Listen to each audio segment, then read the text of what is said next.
আজ আমি আপনাদের সঙ্গে এই প্রচণ্ড গরমে ডিমের একটা হালকা রেসিপি করে দেখাবো। তো সেই জন্য এখানে আমি ডিমগুলো সিদ্ধ করে নিয়েছি আর একটু কাট করে নিচ্ছি, তাহলে এর মধ্যে মশলাপাতিগুলো ভালো ঢুকবে আর খেতে তাহলে ভালো লাগবে। আমি সুমনা চলে এসেছি আজকে রেসিপি ঝুলি থেকে একটা রেসিপি নিয়ে। আশা করি আপনারা সকলে ভালো আছেন, সুস্থ আছেন। আমার পরিবারে আমার সকল বন্ধুদেরকে স্বাগত জানিয়ে আমি আজকের রেসিপি শুরু করছি। তো এগুলো আমার দেখুন একটু কাট করা হয়ে গেল। আমি এখানে 5টা ডিম নিয়েছি মুরগির, আপনারা হাঁসের বা মুরগির যে কোনো ডিম নিতে পারেন। এর মধ্যে আমি সামান্য নুন আর সামান্য একটু হলুদ দিয়ে দিচ্ছি। এই ডিমটা আমি ভেজে নেব। নুন হলুদটা মাখিয়ে হালকা করে একটু নুন হলুদ মাখিয়ে নিচ্ছি, দিয়ে এটা একটু ভেজে নিচ্ছি। এখানে আমি ঢাকা দিয়ে ঢ্যাঁড়স ভেজে নিচ্ছিলাম। এখানে নামাজ পড়ছিল, মাইকের আওয়াজ আসছিল বলে আমি ক্যামেরা বন্ধ করে দিয়েছিলাম। তো এখানে দেখুন আমার ডিম ভাজা হয়ে গেছে, হালকা করে ডিমটা ভেজে তুলে নিয়েছি। দিয়ে আমি এখানে ঢ্যাঁড়সগুলোকে এরকম বড় বড় করে কেটেছি, মানে গোটা ঢ্যাঁড়স দিয়েছি, বেশি বড় নয়, আবার কিছু ছোট কিছু বড় মেশানো, সেই জন্য এইভাবে কাটতে হয়েছে। তো আপনারা বড় সাইজ পেলে হাফ করে দেবেন, নাহলে সাইজ বুঝে ঢ্যাঁড়সগুলো কাটবেন। তো আমি এখানে একটু নুন হলুদ দিয়ে ঢ্যাঁড়সটা ভেজে নিলাম ঢাকা দিয়ে। তো ঢ্যাঁড়সটা আমি তুলে নিচ্ছি। তো আজকে আমি আপনাদেরকে দেখাবো ঢ্যাঁড়স দিয়ে মুরগির ডিম ভুনা। তো এটা খেতে কিন্তু বেশ ভালো লাগে বন্ধুরা, জানেন তো, একটু অন্যরকম স্বাদ হয়, খেতে বেশ সুন্দর হয়। যদি খেয়েছেন তো সব যারা খান তারা জানবেন, আর যারা খাননি তারা কিন্তু একবার করে খেয়ে দেখুন, এটা খেতে বেশ ভালো লাগে। আর খুব গরমের জন্য খুব কম মশলা এটা রান্না হচ্ছে। এমনিতেও এটা খুব কম মশলা দিয়ে রান্না হয়, বেশি মশলা এতে লাগে না। তো এই কড়াইয়ে আর একটু আমি তেল দিয়ে দিচ্ছি। আমি কড়াইয়ে তেল দিয়ে দিয়েছি, তেলের মধ্যে একটা পেঁয়াজ দিয়ে দিলাম।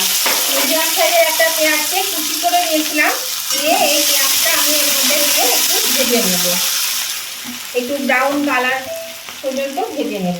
তো এর মধ্যে দিয়ে দিচ্ছি একটু নুন। নুনটা দিলে কিন্তু তাড়াতাড়ি পেঁয়াজটা নরম হয়ে যাবে, সেজন্য একটু নুন দিয়ে দিলাম। নুনটা দিয়ে আগে আমি পেঁয়াজটাকে ভেজে নিই। পেঁয়াজটা ভাজা হয়ে গেছে, এর মধ্যে হাফ চামচ রসুন বাটা আর হাফ চামচ আদা বাটা আমি দিয়ে দিলাম। এই আদা আর রসুন দিয়ে একটু কষিয়ে নেব, 10-12 সেকেন্ড মতো একটু কষিয়ে নেব, কাঁচা গন্ধটা চলে যাওয়ার মতো। এবার আমি এর মধ্যে দিয়ে দিচ্ছি ধনে গুঁড়ো, 1 চা চামচ ধনে গুঁড়ো, আর দিয়ে দিচ্ছি 1 চা চামচ কাঁচা লঙ্কা বাটা। এখানে কিন্তু শুকনো লঙ্কা বাটাও দিতে পারেন, আমি এখানে কাঁচা লঙ্কা বাটা দিয়েছি। এবার আমি এর মধ্যে দিয়ে দিচ্ছি নুন আর হলুদ পরিমাণ মতো। মশলাটা আমি একটু ভালো করে কষিয়ে নেব। এটা খেতে গরম ভাতের সঙ্গে খুব ভালো লাগে খেতে, অবশ্যই করে খেয়ে দেখবে। এবার আমি দিয়ে দিচ্ছি এখানে হাফ চামচ ভাজা জিরে গুঁড়ো। এখানে রসুন বাটার জল আছে, জলটা আমি দিয়ে দিলাম। মশলাটা একটু কষিয়ে নেব 2-3 মিনিটের মতো। এরকম বন্ধুরা মশলাটা বেশ ফুটতে শুরু করেছে, আমি ভেজে রাখা ঢ্যাঁড়সটা এর মধ্যে দিয়ে দিচ্ছি। ভেজে রাখা ঢ্যাঁড়সটা দিয়ে আমি এটা আরেকটু কষিয়ে নেব। নতুন বন্ধু যারা আমার চ্যানেলে প্রথম এসেছে, প্রথম ভিজিট করছে, তাদের কাছে আমার অনুরোধ, অবশ্যই কিন্তু আমার চ্যানেলটা সাবস্ক্রাইব না করে থাকলে সাবস্ক্রাইব করে দেবেন, দিয়ে পাশে থাকবেন, আর পাশে থাকা বেলটা অবশ্যই ক্লিক করে দেবেন। তাহলে আমি যখনই আমার নতুন নতুন ভিডিও আপলোড করব, সাথে সাথে নোটিফিকেশন আপনাদের মোবাইলে পৌঁছে যাবে, আর সবার আগে আপনারা আমার ভিডিও দেখতে পাবেন। আর আমার উভয় বন্ধুদেরকেই বলছি, আজকের রেসিপিটা দেখতে দেখতে যদি এখনো লাইক দিতে ভুলে গিয়ে থাকেন, তাহলে প্লিজ একটু লাইক বাটনটা প্রেস করে দেবেন। আপনাদের একটা লাইক আমাকে এগিয়ে নিয়ে যেতে অনেকটা সাহায্য করে। আর যদি ভালো লেগে থাকে, রেসিপিটা খুব ভালো লেগে থাকে, তাহলে আপনাদের বন্ধু বান্ধব আত্মীয় স্বজন সকলেই যাতে পেয়ে যায়, তার জন্য কি করবেন, একটু প্রচুর পরিমাণে শেয়ার করে দেবেন। আর কেমন লাগলো আজকের এই ঢ্যাঁড়স দিয়ে ডিম ভুনা রেসিপিটা, যদি ভালো লেগে থাকে তাহলে অবশ্যই কিন্তু কমেন্ট করে জানাবেন। আর আপনাদের একটা কমেন্ট আমাকে পরবর্তী রেসিপি বানাতে অনেকটা উৎসাহিত করে, আর মিষ্টি মিষ্টি কমেন্টগুলো পড়তেও কিন্তু ভীষণই ভালো লাগে। তাহলে উভয় বন্ধুরা কিন্তু লাইক শেয়ার কমেন্ট করতে ভুলবেন না, অবশ্যই লাইক শেয়ার কমেন্ট করে দেবেন। দেখুন এটা কিন্তু কষানো হয়ে গেল। এর মধ্যে আমি একটু পরিমাণ মতো জল দিয়ে দেবো। আপনারা যে যেমন ঝোল রাখবেন সেই মতন জলটা দেবেন। এখানে আমি আরেকটু জল দিয়ে দিচ্ছি। এর মধ্যে নুন দেওয়া আছে, আর একটু হলুদ রাখবে, হলুদটুকু আমি দিয়ে দিলাম, বাকি হলুদটুকু। এবার আমি এটা ঢাকা দিয়ে দেব মিনিট 5 জন্য, ঢ্যাঁড়সটা সেদ্ধ হওয়া অবধি।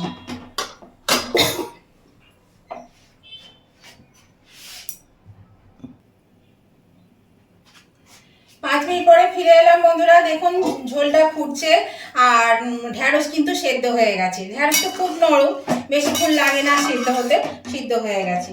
তো আমি এবার আঁচটাকে একটু বাড়িয়ে দিলাম। এবার এর মধ্যে আমি ডিমগুলো দিয়ে দিচ্ছি। ডিমগুলো দিয়ে আমি মিনিট 3 ফুটিয়ে নেব খুব ভালো করে। রান্নাটা কিন্তু আমার হয়ে গেল। আর ডিমগুলো বন্ধুরা কেন কেটে দিলাম, ডিম ভাজার সময় অনেক সময় ডিম কিন্তু ফেটে যায়, দাঁড়াম করে ফেটে গিয়ে কিন্তু মানে আমাদের চোখে মুখে লাগে, আমাদের অনেক কিছু ক্ষতি হয়ে যেতে পারে। সেই জন্য ডিম যদি ফাটিয়ে রান্না করা হয়, ভাজা যায়, তাহলে পরে কিন্তু কোনো ক্ষতি হয় না। সেই জন্য ডিমটা ফাটিয়ে দেবেন। এটা একটা রান্নাঘরের ছোট টিপস। এছাড়াও এই যে মশলাপাতিগুলো ডিমের ভেতরে ঢুকে যাবে, খেতে ভালো লাগবে।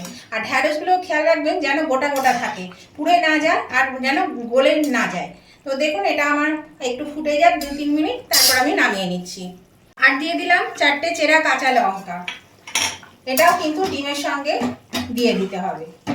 3 মিনিট পরে ফিরে এলাম বন্ধুরা। এটা আমি এবার নামিয়ে নিচ্ছি, গ্যাসটা আমি অফ করে দিলাম।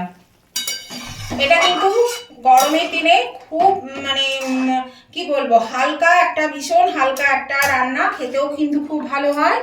অবশ্যই এইভাবে খাবেন। ডিমও খাওয়া হয়, আবার সবজিও খাওয়া হয়। তো এটা আমি একটা পাত্রে তুলে নিচ্ছি। আর ভীষণই পাতলা, কম মশলা দিয়ে দেখুন কত সুন্দর একটা রান্না হয়ে গেল। হাতে যদি কম সময় থাকে এইভাবে রান্না করে নেবেন, তাহলে সবজিও খাওয়া হবে, আবার ডিমটাও খাওয়া হবে। এরকম বন্ধুরা আমি নামিয়ে নিয়েছি। আর দেখুন কত পাতলা হয়েছে। আমি ঝোলটা একটু বেশি রেখেছি, আপনারা আপনাদের প্রয়োজন মতন ঝোল রাখবেন। আর আপনারা যদি একটু মশলা বেশি খেতে চান তা দিতে পারেন, কিন্তু গরমের দিনে মশলাটা কম খাওয়াই ভালো। আর এতে দেখলেন কোনো ফোড়ন লাগে না, কত সুন্দর একটা রান্না হয়ে গেল, খেতেও খুব ভালো লাগে। যদি আপনাদের ভালো লেগে থাকে বন্ধুরা, তাহলে কিন্তু অবশ্যই লাইক শেয়ার কমেন্ট করে জানাবেন। তো আজকের মতন আমি ভিডিওটা শেষ করছি। আবার আমি নতুন ধরনের নতুন কোনো ভিডিও নিয়ে চলে আসবো। ততদিন আপনারা ভালো থাকবেন, সুস্থ থাকবেন। Tata, bye bye.